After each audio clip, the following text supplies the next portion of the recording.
Iran support ఎప్పుడైతే week అయిపోయిందో Bashar ప్రభుత్వం పతనం కాక తప్పలేదు. సహజంగా ఏదైనా దేశంలో అంతర్యుద్ధం జరుగుతున్నా, రెబల్స్ రెచ్చిపోతున్నా, ప్రభుత్వాలు పడిపోతున్నా భారత్ సైలెంట్గా ఉంటుంది, తటస్థంగా ఉంటుంది. మరి సిరియాలో జరుగుతున్న ఈ పరిణామాల నేపథ్యంలో భారత్ ఏ రకంగా వ్యవహరించవచ్చు, వైఖరి ఏ రకంగా ఉండే అవకాశం ఉంది? మొదలు మీరు చెప్పిన ఇంట్రొడక్షన్ నిజం కాదు. మనమేం తటస్థంగా లేము. బంగ్లాదేశ్లో తటస్థంగా ఉన్నామా? పక్కనే జరిగిన పరిణామం ఉంది కదా. ఏం చేసింది లేదు. మన ఏం చేయడం ఏంటి? షేక్ హసీనాకి ఆశ్రయ వేయడం అంటే తటస్థంగా ఉండడం అవుతుందా? సో మీకు మనం let's not make wrong conclusion. So ఎక్కడ ఘర్షణలు జరిగినా భారతదేశం తటస్థంగా ఉంటాం అనేది నిజం కాదు. శ్రీలంక ఎగ్జాంపుల్ మీకు శ్రీలంకలో కూడా తటస్థంగా వెళ్ళాము. ఇండియా పీస్ కీపింగ్ ఫోర్స్ పంపించాం. దానికి చాలా హిస్టరీ ఉంది. శ్రీలంకలో కూడా తటస్థ. శ్రీలంకలో ఏమి తిరుగుబాట్లు జరగలేదు కదా. శ్రీలంకలో మిలిటరీ తిరుగుబాట్లు జరిగాయి. శ్రీలంకలో ఎలక్షన్ జరిగి అక్కడ ప్రభుత్వం అధికారంలోకి వచ్చింది అనుక్ కుమార్ దిశనాయక్. మనం ఎట్లా జోక్యం చేసుకుంటాం? సో ఇప్పుడు మీకు మాల్దీవ్స్లో ప్రభుత్వం పతనం అయితే ఇండియన్ ఆర్మీ పోయి కదా అక్కడ మాల్దీవ్స్ ప్రభుత్వాన్ని కాపాడింది. ఇండియన్ ఆర్మీ ఎంటర్ అయి ఉండకపోతే మాల్దీవ్స్లో ప్రభుత్వం అంతకుముందున్న ప్రభుత్వం నిలబడేది కాదు. ఇప్పుడు అందుకే లేటెస్ట్గా వచ్చిన అధ్యక్షుడు క్విట్ ఇండియా, ఇండియా వెళ్ళిపోవాలి అనే నినాదంతో గెలిచాడు. మళ్ళీ ఈ మధ్య కొద్దిగా మార్పు వచ్చింది. అందువల్ల భారతదేశం ఎప్పుడూ కూడా తటస్థంగా లేదు, రాంగ్ అది. సో మనం ఇండిపెండెంట్గా మన స్ట్రాటజిక్ మీకు అందుకే బంగ్లాదేశ్ ఉదాహరణ చెప్పాను, మాల్దీవ్స్ ఉదాహరణ చెప్పాను, శ్రీలంకలో ఆ సివిల్ వార్ జరుగుతే ఈ విషయంలో కూడా భారతదేశం యాక్టివ్గానే పోయింది. దానికి కదా రాజీవ్ గాంధీ మా ఎల్టీటీ దాడుల్లోనే కదా చనిపోయింది. సో అందువల్ల ఇక్కడే కదా ఈవెన్ నేపాల్ పరిణామాల్లో కూడా మనం తటస్థంగా వెళ్ళాము. ప్రతి సందర్భంలోనూ మన ఇంట్రెస్ట్లను మనం కాపాడుకున్నాం. సో అందువల్ల ఎప్పుడూ తటస్థంగా లేము, ఉండము కూడా. ఎందుకంటే ఇండిపెండెంట్గా ఉండడం వేరు, తటస్థంగా ఉండడం వేరు. అందువల్ల మీకు బంగ్లాదేశ్ పరిణామాల్లో మనం ప్రత్యక్షంగానే షేక్ హసీనాకు ఆశ్రయం ఇచ్చాం. ఇవాళ బంగ్లాదేశ్లో అధికారంలోకి వచ్చిన వారికి అభ్యంతరమే అది కదా. మీరు షేక్ హసీనాకు మద్దతు ఇచ్చారు, తటస్థంగా ఉంటే మనం మీరు జోలికి ఎందుకు వస్తారు? రానే రాదు. అసలు మీకు బంగ్లాదేశ్లో అసలు ఇండియా మీద వ్యతిరేకత ఉండడానికి అవకాశం లేదు మనం తటస్థంగా ఉంటే. మనము ఒక రోల్ ప్లే చేసినప్పుడే అక్కడ పొలిటికల్ ఫోర్సెస్ డివైడ్ అవుతాయి. ఇప్పుడు నేపాల్లో కావచ్చు, బంగ్లాదేశ్లో కావచ్చు, మాల్దీవ్స్లో కావచ్చు, శ్రీలంకలో కావచ్చు, మనం రోల్ ప్లే చేసినాకనే మనకు అనుకూలంగా ఒక సెక్షన్, మనకు వ్యతిరేకంగా ఇంకో సెక్షన్ ఎమర్జ్ అయింది.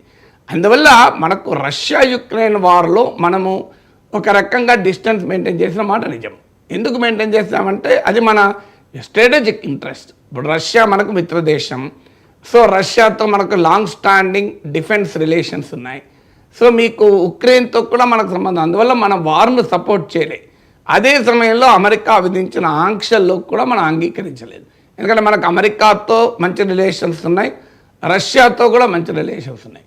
అందువల్ల రెండు సూపర్ పవర్స్ స్ట్రాటజిక్గా ఇన్వాల్వ్ అయి ఉన్నప్పుడు ఒక స్టాండ్ తీసుకోవడం వేరు. ఆ రెండు సూపర్ పవర్స్తో మనకు సన్నిహిత సంబంధాలు ఉన్నప్పుడు స్టాండ్ తీసుకోవడం వేరు.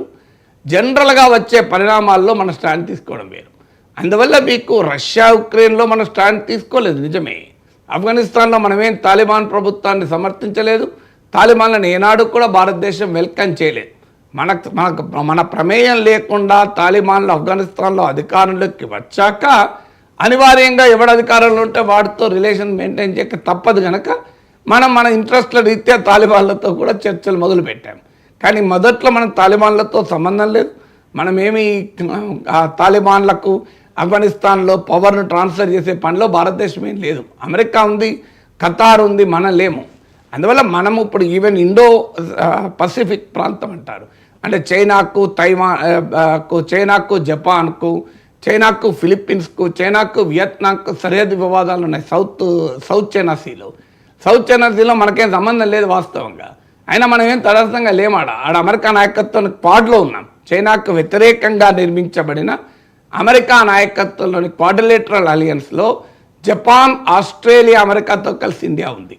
అందువల్ల మనకు ఎక్కడికక్కడ అక్కడున్న, నేను ఎందుకు ఈ ఉదాహరణలు చెప్తున్నానంటే, ఒక దేశం అనుసరించే విధానము లో రెండు రకాల డైమెన్షన్స్ ఉంటాయి. ఒకటి వాల్యూస్ ఉంటాయి, రెండు ఇంట్రెస్ట్లు ఉంటాయి.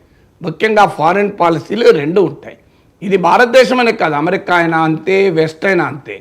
కొన్ని వాల్యూస్ నిలబడతాం, కొన్ని మన ఇంట్రెస్ట్. ఈ రెండింటి మధ్య ఘర్షణ రానంత కాలం ప్రాబ్లం లేదు. ఘర్షణ అంటూ వస్తే we will stand for our interest. మన దేశం అనే కాదు, అమెరికా అంతే, చైనా అనంతే, రష్యా అంతే. మరి చైనా కమ్యూనిస్ట్ పార్టీకి తాలిబాన్కి ఏం సంబంధం? వాడు ఆఫ్ఘనిస్తాన్తో ఎంత మంచి సంబంధాలు ఉన్నాయి. మరి అమెరికాకు సౌదీ అరేబియా రాచరికాన్ని అమెరికా సపోర్ట్ చేస్తుందా? పాకిస్తాన్లో ఉన్మాదాన్ని సపోర్ట్ చేస్తుందా? అంటే అమెరికా అయినా, చైనా అయినా, రష్యా అయినా, ఇండియా అయినా మన ఇంట్రెస్ట్లు మనం కాపాడుకుంటాం. మన ఇంట్రెస్ట్లకు ఇది ఉపయోగపడుతుంది అంటే ఆ స్టాండ్ తీసుకుంటాం. రష్యా ఉక్రెయిన్ వార్లో ఆ స్టాండ్ ఎందుకు తీసుకున్నాం? మనకు రష్యా చీప్ ఆయిల్ సప్లై చేసింది, రష్యాతో మనకి హిస్టారికల్గా సన్నిహిత సంబంధాలు ఉన్నాయి. అందువల్ల ఇండియన్ ఇంట్రెస్ట్ రీత్యా మనం ఆ స్టాండ్ తీసుకున్నాం. ఇప్పుడు కూడా ఛాలెంజ్ ఏంటి అంటే బషర్ ప్రభుత్వంతో మనకు మంచి సంబంధాలు ఉన్నాయి. మనకు ఎందుకంటే బషర్ అల్ అసాద్ రష్యాకు అనుకూలం, ఇరాన్కు అనుకూలం. రష్యా, ఇరాన్లు ఇండియాకు చాలా మిత్ర దేశాలు. మనకు అమెరికా ఆంక్షల వల్ల మనము ఇరాన్తో కొంత దూరం చేసుకున్నాం తప్ప, ఇరాన్ ఈవెన్ ఇండియా పాకిస్తాన్ ఘర్షణప్పుడు కూడా ఇరాన్ మనకు అనుకూలంగా ఉన్న దేశం. అందువల్ల మనకు సిరియాలో ఉన్న బషర్ ప్రభుత్వంతో భారతదేశానికి ఏ రకమైన పంచాయతీ లేదు. కానీ ఇప్పుడు అధికారంలోకి వస్తున్న ఎలిమెంట్ జిహాదీ ఎలిమెంట్స్. సో ఈ జిహాదీ ఎలిమెంట్స్ ఏ రకంగా వ్యవహరిస్తాయి అనే విషయంలో అమెరికా, యూరోపే అనుమానాస్పదంగా ఉంది. కానీ అమెరికా దృష్టిలో ఏంటంటే మనకు ఉపయోగపడే జిహాదీలు అయితే ప్రాబ్లం లేదు, వాళ్ళని ఏం జిహాదీలు అన్నారు. ఇప్పుడు మీకు తాలిబాన్లతో ఎలా మరి అమెరికా ఒప్పందం చేసుకునే కదా బయటకు వచ్చింది. తాలిబాన్లకు ఒక రకంగా అధికారాన్ని అప్పచెప్పొచ్చింది అమెరికా.